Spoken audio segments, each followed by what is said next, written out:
Ahmed Bawani academy school and কলেজের শিক্ষা বিষয়ক Facebook page Ahmed Bawani academy online school এর যাত্রা শুরু হয়েছিল 1 জুলাই 2020 আজ 24 ফেব্রুয়ারি 2021।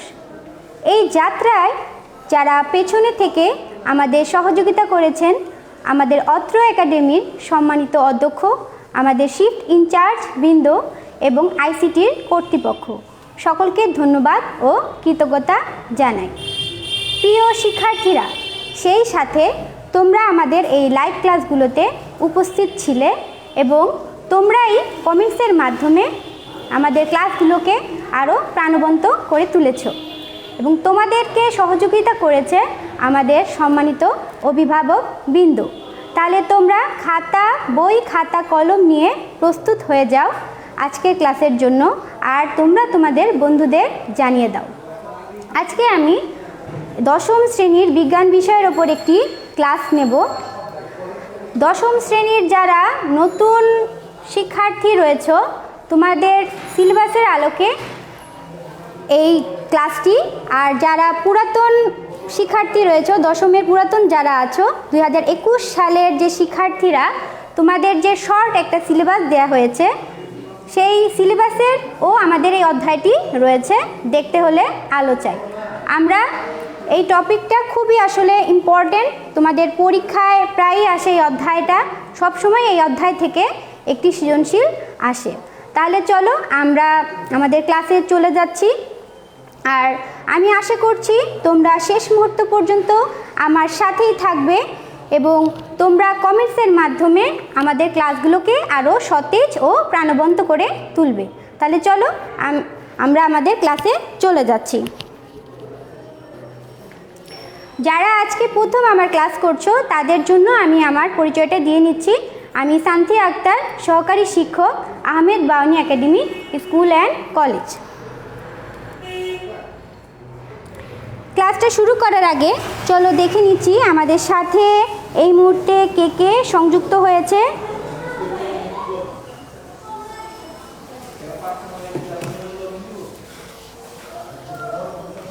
হ্যাঁ, আমি দেখতে পাচ্ছি অলরেডি অনেকেই আমাদের ক্লাসে জয়েন করছে। দেখতে হলে আলো চাই। টপিকটা শুনে অর্থাৎ অধ্যায়টা দেখে আমরা মনে করছি হয়তো এই অধ্যায়ে আলো সম্পর্কিত বিভিন্ন বিষয় নিয়ে আলোচনা করা হয়েছে। আজকে আমরা সেগুলোই নিয়ে আলোচনা করব। আমরা দিনের বেলায় চোখ বন্ধ করলে কিছুই দেখতে পাই না, আবার যখন আমরা রাতের বেলায় পুরোপুরি অন্ধকার একটি রুমে চোখ খোলা অবস্থায়ও কিছু দেখতে পাই না। কি অদ্ভুত না ব্যাপারটা, বলো?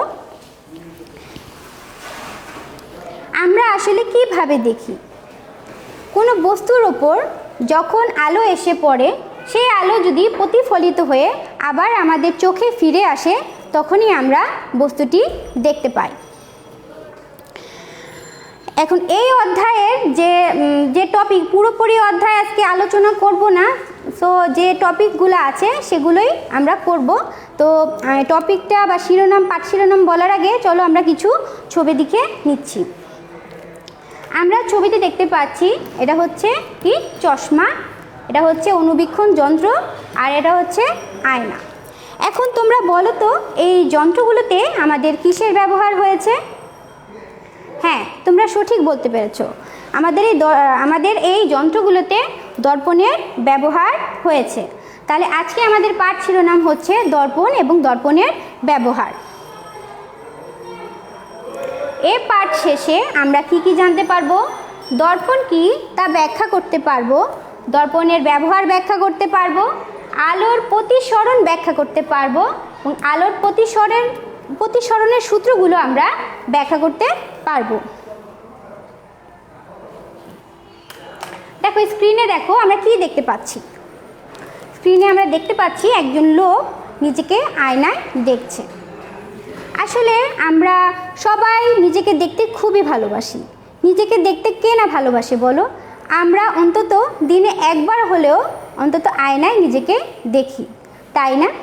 আমরা কেন দেখি? আমরা আয়নায় কেন দেখি? কি ঘটে যে আমরা নিজেকে আয়নায় দেখতে পাই? আচ্ছা তোমরা বলো, জানালায় যে স্বচ্ছ কাচগুলো রয়েছে সেখানে কি আমরা নিজেকে দেখতে পাই?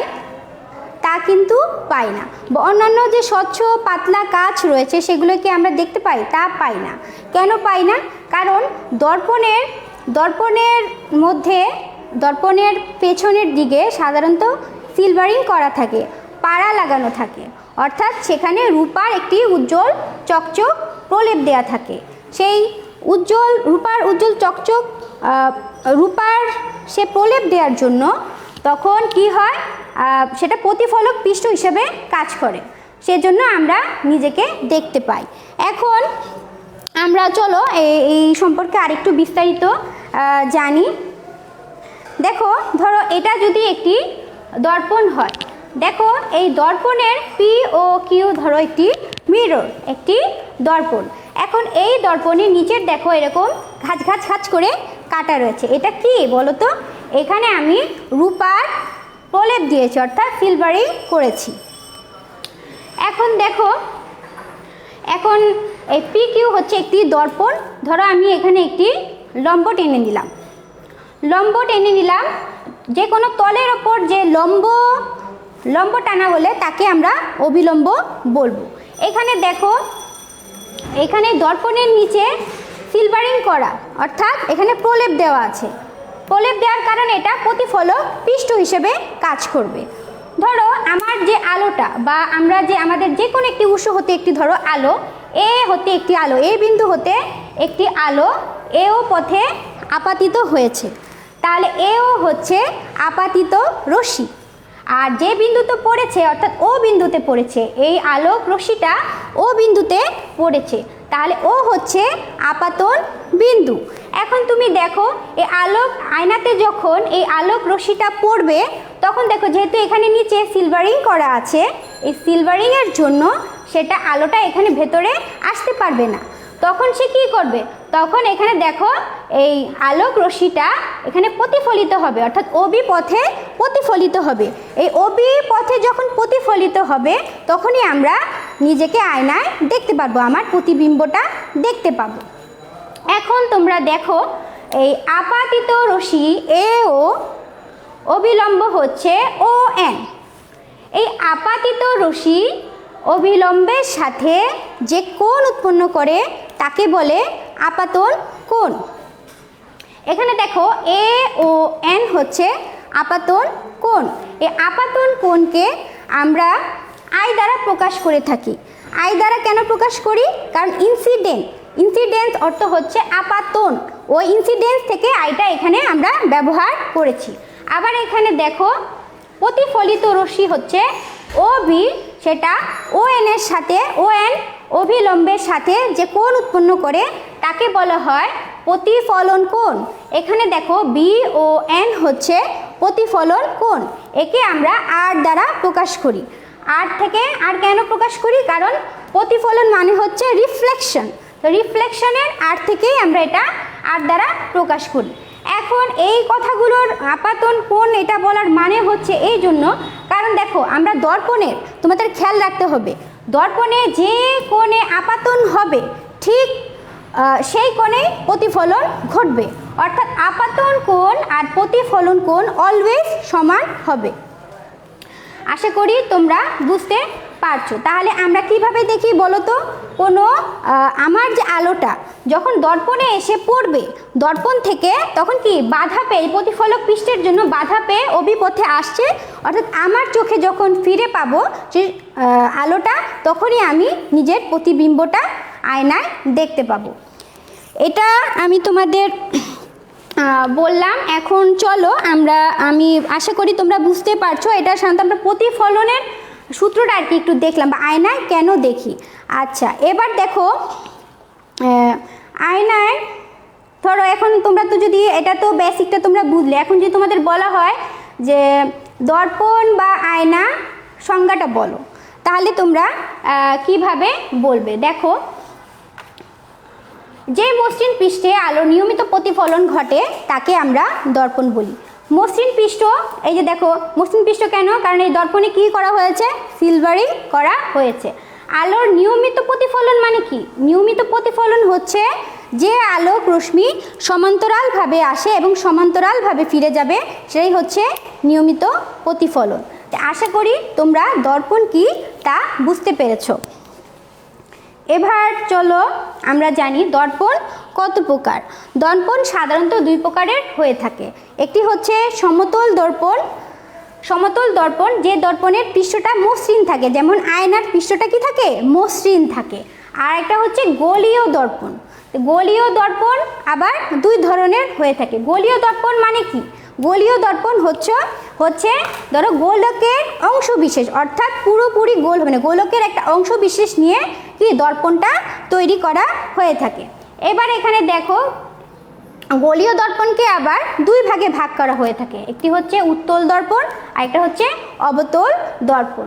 এখন দেখো আমি এখানে উত্তল দর্পণের একটা ছবি এঁকেছি। তোমাদের একটু আগে আমি বললাম যে গোলীয় দর্পণ কি, গোলকের গোলীয় অংশ বিশেষ, অর্থাৎ সম্পূর্ণ পুরোপুরি গোল নাই, গোলকের একটা অংশ বিশেষ থেকে তৈরি করা হয় এই দর্পণগুলো। আর অবতল দর্পণ দেখো, অবতল দর্পণটাও মনে করো যে এরকম, তোমরা খেয়াল রাখবে উত্তল দর্পণের ক্ষেত্রে এই দেখো এখানেও কিন্তু কাটার মতো দেয়া আছে, এখানে প্রলেপটা বাইরের দিকে, দেখো বাইরের সাইডে কি আছে, এ দেখো উত্তল দর্পণের ক্ষেত্রে দেখো প্রলেপটা ভেতরের দিকে দেওয়া আছে সিলভারিংটা, আর অবতল দর্পণের ক্ষেত্রে দেখো বাইরের দিকে। তাহলে এটা তোমরা এভাবে মনে রাখবে, উত্তল দর্পণের ক্ষেত্রে কি এই পাশটা পাড়া লাগানো, আর অবতল দর্পণের ক্ষেত্রে এই পাশটা পাড়া লাগানো। এবার চলো আমরা একটু দেখি উত্তল এবং অবতল দর্পণের একটু ব্যবহারটা আমরা জেনে নেই। তোমরা দেখেছো যে অবতল দর্পণে দেখো এখানে আমরা দেখতে পাচ্ছি মানে ছোট জিনিসগুলোকে বড় করে দেখাচ্ছে, আর উত্তল দর্পণে দেখো উত্তল দর্পণে ছোট একটি আয়নার মধ্যেই সমগ্র এলাকা জুড়ে সমগ্র যে এলাকার যে অংশগুলো সেগুলোকে আমরা স্পষ্ট দেখতে পাচ্ছি, ছোট করেই দেখাবে কিন্তু দেখো প্রত্যেকটা জিনিস দেখা যাচ্ছে স্পষ্ট।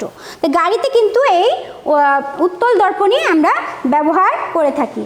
এবার দেখো নেক্সট আমাদের এই অধ্যায়ে যে বিশেষ দুইটি দর্পণের ব্যবহার নিয়ে হাইলাইট করা হয়েছে, তো সেগুলাই আমরা আজকে জানব। তো প্রথমটাই হচ্ছে নিরাপদ ড্রাইভিং। নিরাপদ ড্রাইভিংয়ে আয়না বা দর্পণের ব্যবহার।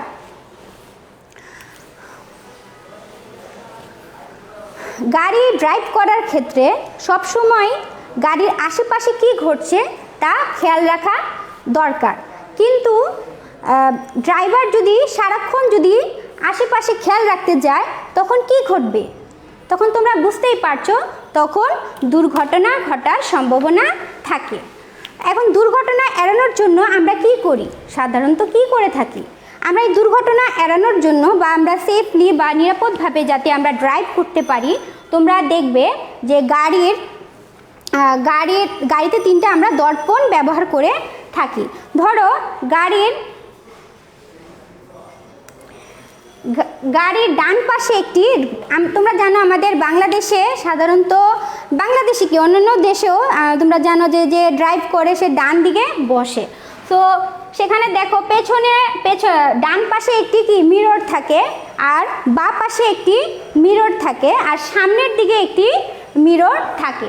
ডান পাশের যে মিররটা সেটা দিয়ে সে পেছনের ডান পাশ থেকে পেছনের জিনিসগুলো বা গাড়ি আসছে কিনা তা সে দেখতে পারে, আর বাম পাশের যে মিররটা সেটা দিয়েও বাম পাশ থেকে কোনো গাড়ি আসছে কি না তা সে বুঝতে পারে, আর সামনের দিকের যে মিররটা থাকে সেটা দিয়ে সরাসরি পেছন থেকে কোনো গাড়ি আসছে কি না তা দেখতে পারে।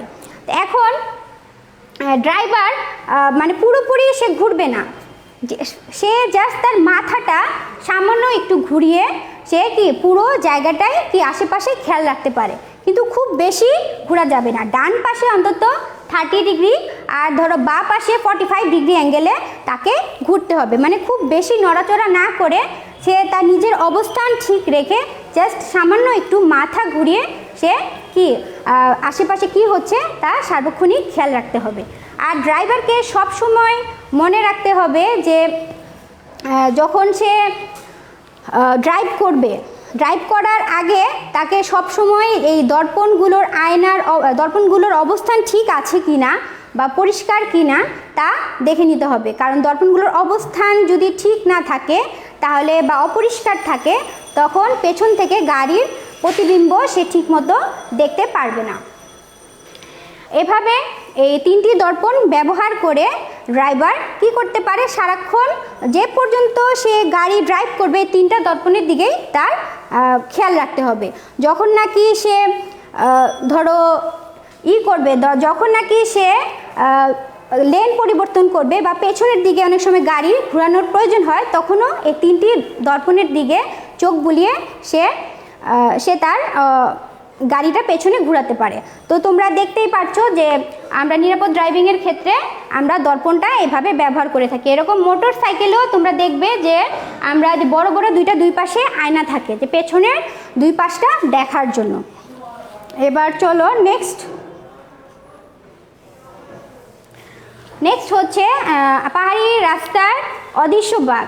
তোমরা এখানে দেখতে পাচ্ছ অনেক পাহাড়ি রাস্তার যে জায়গা। পাহাড়ি রাস্তাগুলো কিন্তু ড্রাইভ করা খুবই বিপজ্জনক, কারণ সেখানে দুর্ঘটনা ঘটে। কেন ঘটে? দেখো, পাহাড়ি রাস্তা সাধারণত আঁকাবাঁকা হয়।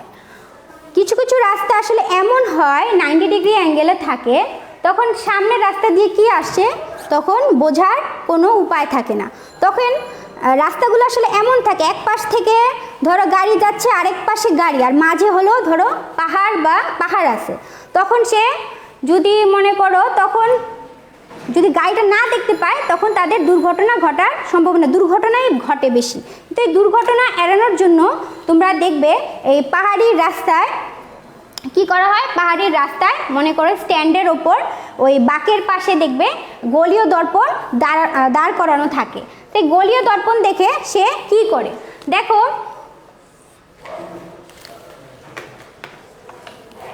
এই ধরো মনে করো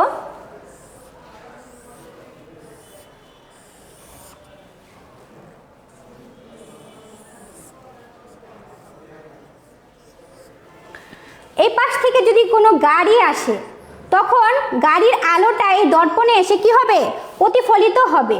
আর তখন এই পাশে যদি গাড়ি থাকে, তখন গাড়ির ড্রাইভার যখন সামনের দিকে যাবে, তখন এই দর্পণের দিকে যখন সে চোখ বুলাবে, তখন ওই গাড়ির প্রতিবিম্বটা সে দেখতে পাবে। তখন সে কি অ্যালার্ট হয়ে যাবে যে গাড়ি আসছে, তখন সে নিরাপদে ড্রাইভ করতে পারবে। আশা করি তোমরা বুঝতে পারছো। এখন তোমরা যদি বুঝেই থাকো, তাহলে তোমরা আমাকে এই প্রশ্নটার উত্তর দাও, আসলে কোনটি ড্রাইভিংয়ে নিরাপদ। আসলে এখানে আমার নাম্বারিংটা ডিলিট হয়ে গিয়েছে। এটা হচ্ছে 1, এটা হচ্ছে 1, এটা হচ্ছে 2। তোমরা আমাকে কমেন্টসে জানাও আমাদের ড্রাইভিংয়ের জন্য কোন গাড়িটা নিরাপদ, লালটা না সাদাটা। তোমরা আমাকে একটু কমেন্টসে জানাও।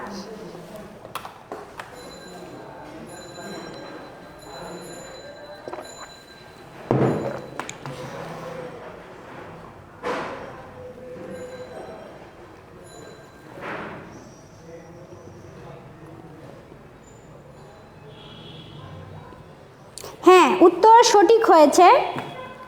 তোমরা বলতে পেরেছো যে হ্যাঁ, যে 1 নংটাই হবে নিরাপদ ড্রাইভিংয়ের জন্য। এবার চলো আমরা, দর্পণের আসলে অনেক ব্যবহার রয়েছে, কিন্তু সবগুলো আসলে এখানে বলা যাচ্ছে না, কিন্তু আরও অনেক ব্যবহার রয়েছে। কিন্তু এই 2টা ব্যবহারই তোমাদের বইয়ে যেহেতু দেওয়া আছে, 2টা ব্যবহার নিয়েই আমি বলছি। আর এখানে দেখো একটা ক্লিপ, দেখো ভিডিও ক্লিপ দেখা যাচ্ছে পেরিস্কোপের। এখন দেখো পেরিস্কোপ তৈরিতেও আমরা কি দর্পণ ব্যবহার করি, সমতল দর্পণ ব্যবহার করে থাকি। দেখো এখানে আমরা কি দেখতে পাচ্ছি, এই দেখো এটা হচ্ছে একটি পেরিস্কোপ। এই পেরিস্কোপ দিয়ে আমরা সাধারণত ধরো কোনো ধরো দেয়ালের পরে, এখানে একটা দেয়াল আছে, দেয়ালের জন্য কিন্তু দেখা যায় না, কিন্তু পেরিস্কোপ দিয়ে ওই পাশে কি হচ্ছে, রাস্তার ওই পাশে কি হচ্ছে তা তুমি দেখতে পারবে। কিন্তু কিভাবে দেখবে, দেখো এখানে দেখো, এই দেখো পেরিস্কোপের এই 2 পাশে 2টা কি থাকে, দর্পণ থাকে, সমতল দর্পণ। যে উৎস হতে আলোক রশ্মিটা এখানে প্রতিফলিত হয়ে 45 ডিগ্রি কোণে প্রতিফলিত হচ্ছে, প্রতিফলিত হয়ে আবার দ্বিতীয় দর্পণে ফিরে যাচ্ছে। দেখো এখান থেকে আলোটা প্রতিফলিত হয়ে এইখানে ফিরে যাচ্ছে, এখান থেকে আবার প্রতিফলন হয়ে আমাদের দৃষ্টিতে আমরা দেখতে পাচ্ছি। এই পেরিস্কোপ দিয়ে সাধারণত তোমরা দেখবে সমুদ্রের যে তলদেশে যখন মনে করো বিভিন্ন মেরিন বা ধরো জাহাজ চলে, তখন কি হয় এটা দিয়ে কি দিক নির্ণয় করা হয়। আশা করি তোমরা বুঝতে পারছো। এবার এখন যে নেক্সট টপিকটা নিয়ে আলোচনা করব সেটা হচ্ছে আলোর প্রতিসরণ। আলোর প্রতিসরণটা খুবই ইম্পর্ট্যান্ট একটা টপিক, তোমাদের পরীক্ষায় প্রায়ই আসে, খুবই গুরুত্বপূর্ণ। তোমরা যদি ক্লাসটা মনোযোগ দিয়ে দেখো তাহলে তোমাদের আলোর প্রতিসরণ নিয়ে কোনো কনফিউশন থাকবে না। এখানে দেখো আমরা প্রথমে আগে দেখি আলোর প্রতিসরণ বলতে কি বুঝি। আলোক রশ্মি কোনো স্বচ্ছ ও সমসত্ব মাধ্যমে কি সরল পথে চলবে, কিন্তু আলো যখন এক স্বচ্ছ মাধ্যম থেকে অন্য স্বচ্ছ মাধ্যমে লম্বভাবে আপাতিত না হয়ে যদি বাঁকাভাবে আপাতিত হয়, অর্থাৎ সোজাসুজিভাবে না পড়ে যদি সে তির্যকভাবে বাঁকাভাবে আপাতিত হয়, তখন কি হয় এর বিভেদ তলে গতিপথের পরিবর্তন হয়। এই গতিপথের আলোক রশ্মির এই গতিপথের পরিবর্তনকেই আমরা বলবো আলোর প্রতিসরণ। তাহলে আমরা একটু সহজভাবে বলি যে আলোক রশ্মি যখন এক স্বচ্ছ মাধ্যম হতে অন্য স্বচ্ছ মাধ্যমে যাবে, তখন এর বিভেদ তলে এর গতিপথের পরিবর্তন হয়। গতিপথের এই পরিবর্তনকেই আমরা বলবো আলোর প্রতিসরণ। তাহলে আমরা সংজ্ঞাটা জানলাম। এখন আমরা আলোর প্রতিসরণটা একটি পরীক্ষার মাধ্যমে জানব। এই পরীক্ষাটা করার জন্য আমাদের দুইটা মাধ্যম দরকার। এখন এখন প্রথম মাধ্যম বা হিসাবে আমি নিয়েছি মনে করো হালকা মাধ্যম, আর ধরো দ্বিতীয় মাধ্যমটা নিয়েছি ধরো ঘন মাধ্যম হিসাবে নিয়েছি পানি। এখন দেখো আমি এখানে একটি পিকিউ হচ্ছে কি একটি বিভেদ তল।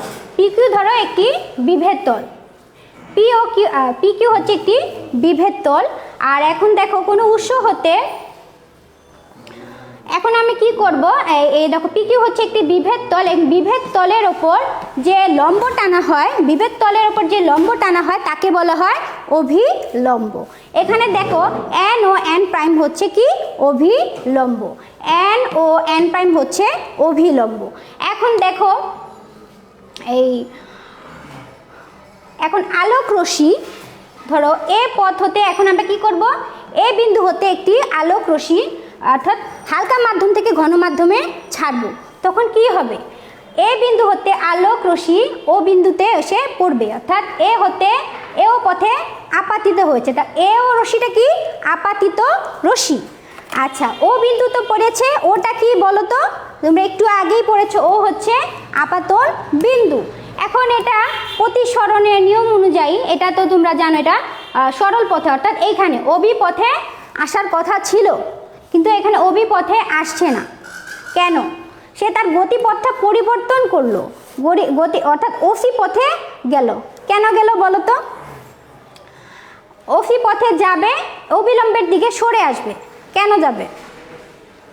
কারণ আলোক রশ্মি যখন হালকা মাধ্যম থেকে ঘন মাধ্যমে যাবে তখন অবিলম্বের দিকে সরে আসবে, কারণ হালকা মাধ্যমে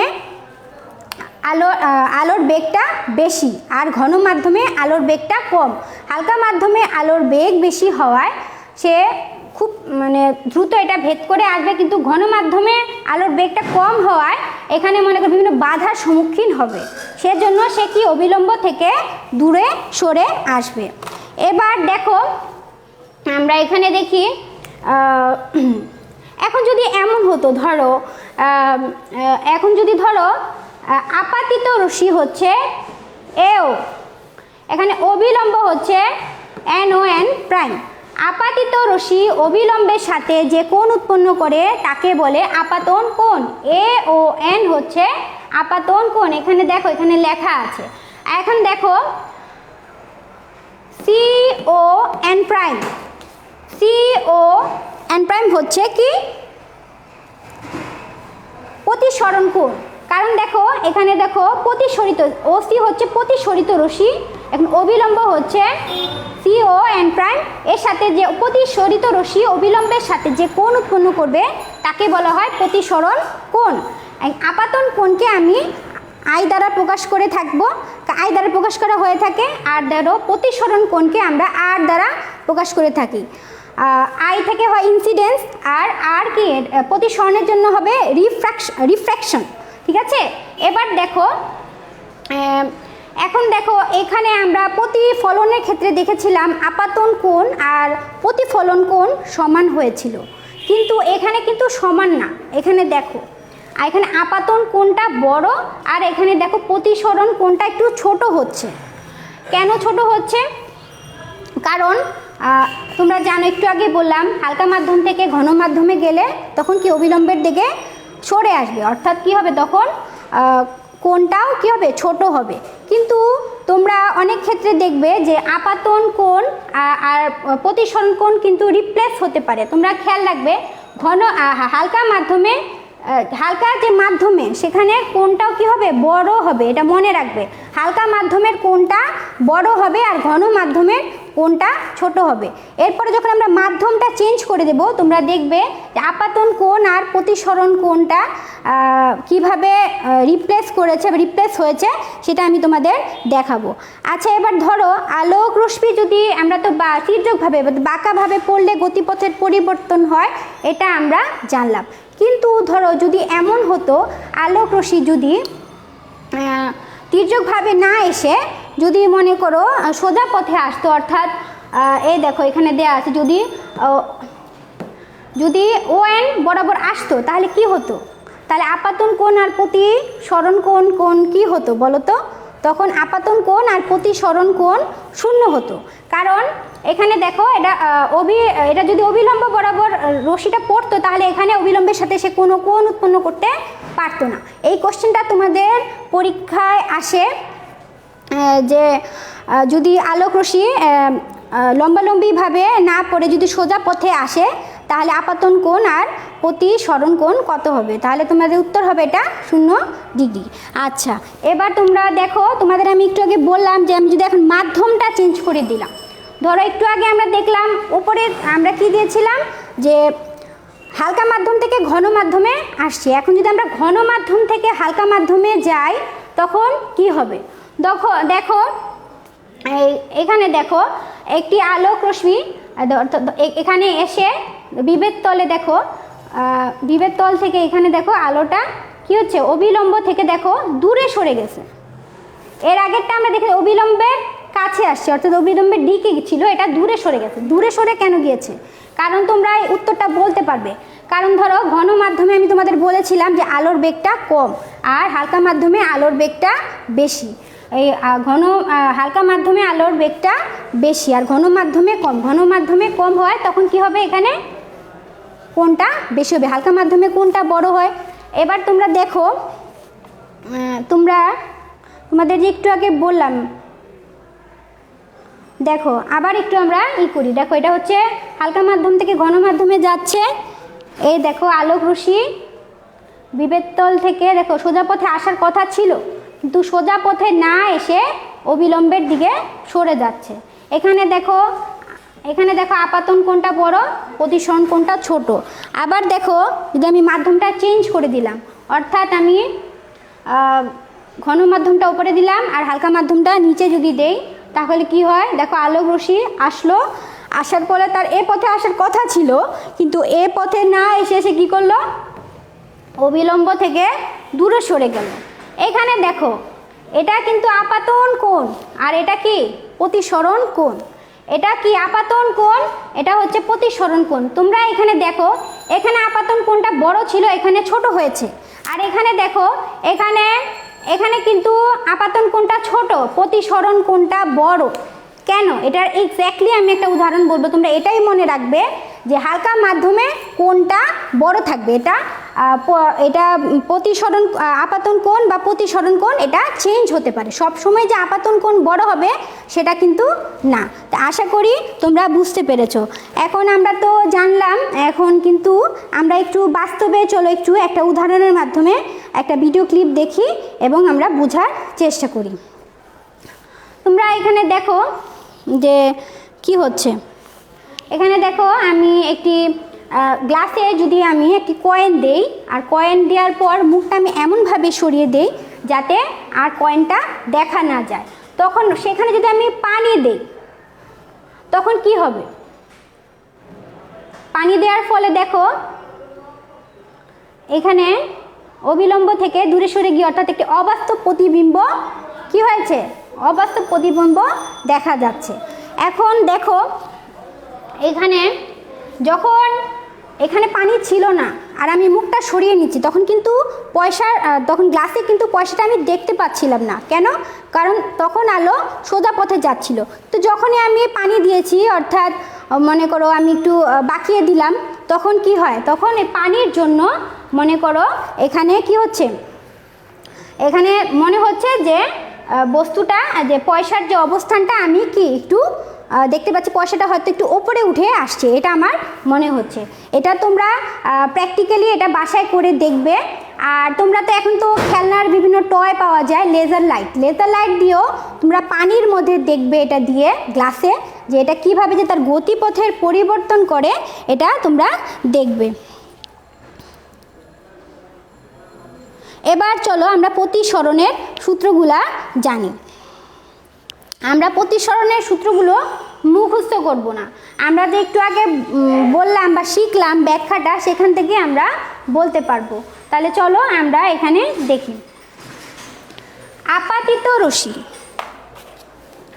আপাতিত রশ্মি এও আপাতন বিন্দুতে বিভেদ তলের ওপর অঙ্কিত অবিলম্ব। আপাতন বিন্দু ছিল ও, এর বিভেদ তলের ওপর অঙ্কিত অবিলম্ব কি? এন ও এন প্রাইম। প্রতিসরিত রশ্মি দেখো ওসি। এখন এদের প্রত্যেকটাই কি একই সমতলে অর্থাৎ একই বিন্দুতে অবস্থিত, এরা প্রত্যেকেই ও বিন্দুতে অবস্থিত। মুখস্থ করবে না।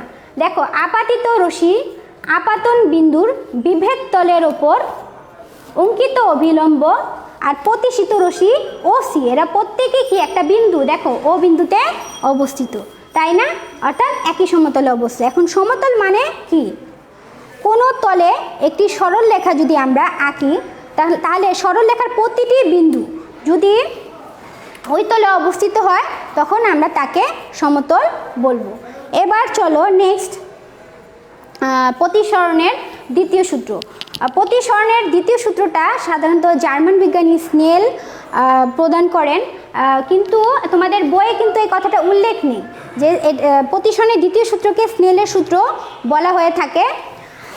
অনেক সময় পরীক্ষায় আসে যে স্নেলের সূত্রটি লিখো, তোমাদের যদি এটা জানা না থাকে তাহলে অনেক সময় বুঝতে অসুবিধা হয়। তোমরা এটা মনে রাখবে যে প্রতিসরণের দ্বিতীয় সূত্রটা হচ্ছে স্নেলের সূত্র।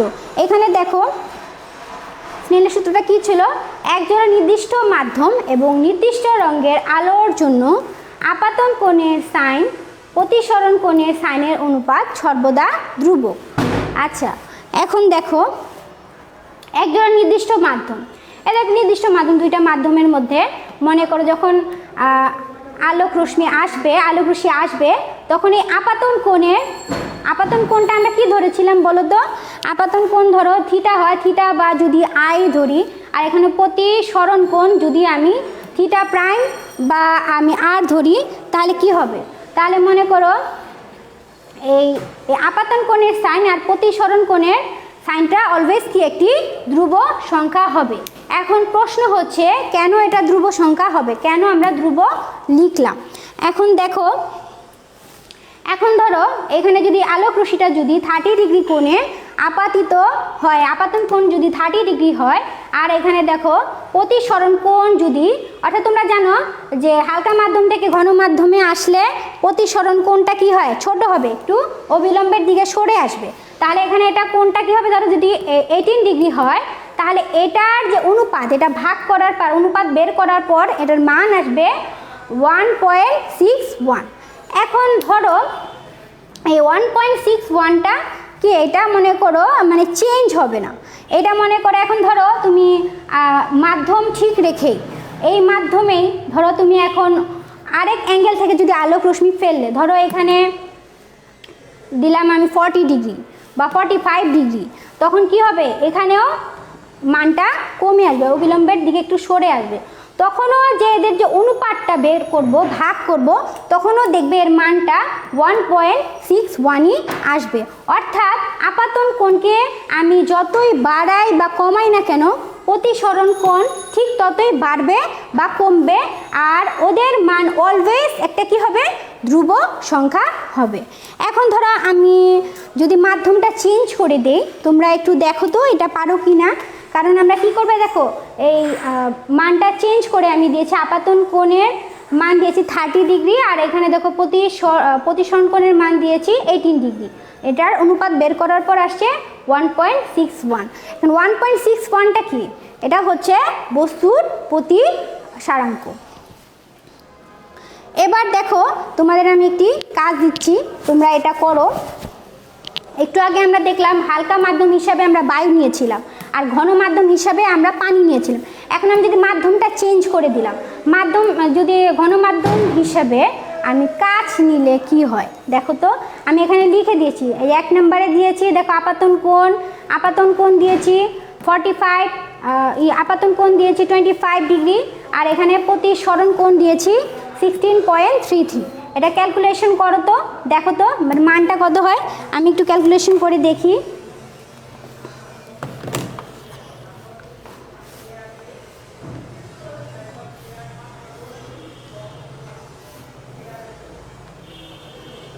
হ্যাঁ দেখো, তোমরা দেখো কত হচ্ছে।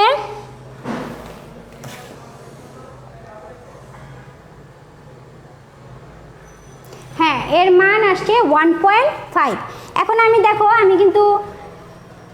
আমি যদি আপাতন কোণটা যদি আবার চেঞ্জ করে দিলাম, ধরো 30 ডিগ্রি দেই, তাহলে কি হয় দেখো তো। 30 ডিগ্রিতে ভাগ করে কত হয়, 30 ডিগ্রি।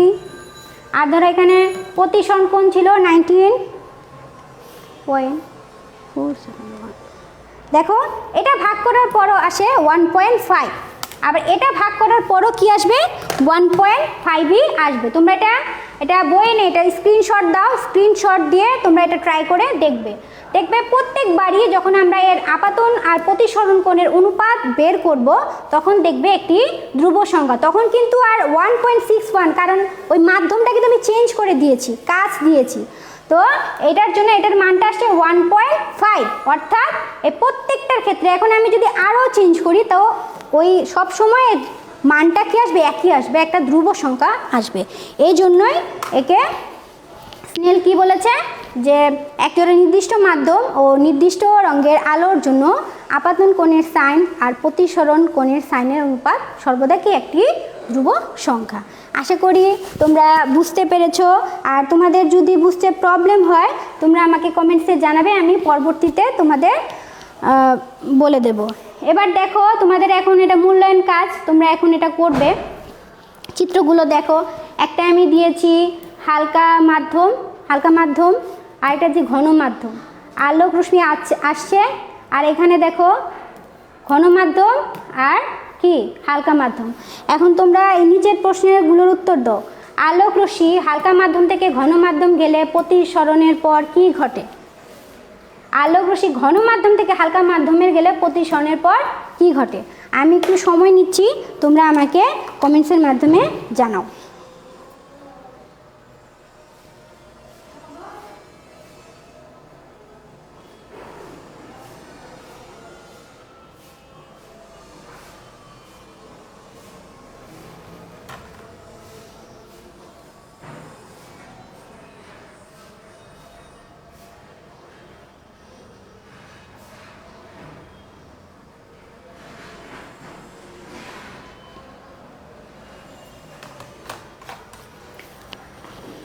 আলোক রশ্মি হালকা মাধ্যম থেকে ঘন মাধ্যমে গেলে কি হবে বলো?